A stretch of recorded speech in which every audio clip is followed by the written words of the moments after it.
Hello! Aujourd'hui, on se retrouve pour une analyse plus courte pour digérer un petit peu la case précédente.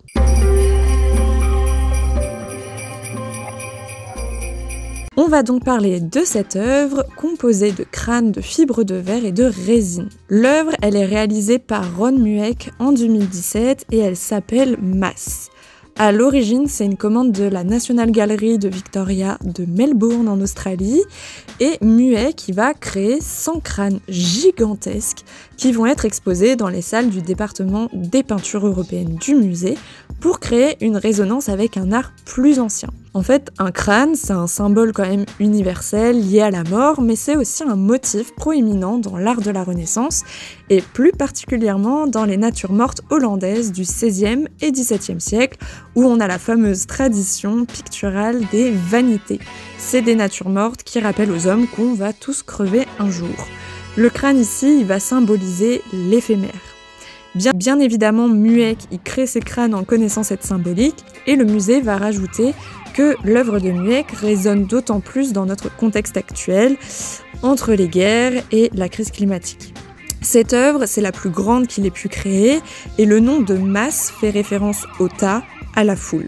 La composition de cet amas, elle est interchangeable en fonction de son lieu d'exposition, et c'est un amas qui peut aussi vous faire penser aux ossements des catacombes de Paris, catacombes créées pour répondre à un besoin sanitaire et à un manque de place dans les cimetières. Mais ici, l'aspect un peu glauque, un peu sombre, un peu triste de la mort, il n'est pas forcément présent parce qu'on a des crânes qui sont d'un blanc immaculé qui invitent plutôt le visiteur à une méditation lorsqu'il déambule au milieu de ces énormes crânes.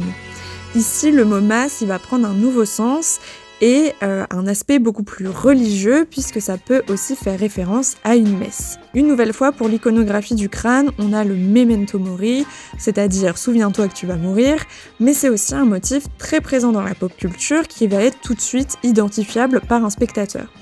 Il est à la fois familier, intriguant et repoussant. Les crânes ici, ils ne sont absolument pas individualisés, ils sont identiques et c'est une somme d'individus, ce qui change complètement de la production habituelle de l'artiste et peut-être d'ailleurs que vous le connaissez plus pour ces sculptures hyper réalistes qui, elles, isolent un individu. Donc là, vraiment, on change totalement de ses habitudes. Mais en plus de ça, ces crânes ne correspondent pas du tout à une représentation hyper réaliste qu'il a l'habitude de faire. Ici, en fait, ce qui va l'intéresser, c'est la forme, c'est le mouvement et la composition. Et donc, une nouvelle fois, il change totalement de ses habitudes. Cette œuvre, peut-être que vous avez pu la voir en France cet été et début automne, au sein de la Fondation Cartier. Et voilà pour aujourd'hui. J'espère que un format un petit peu plus court, un peu plus digeste, ça vous a plu. On se retrouve le 9 pour la suite du calendar.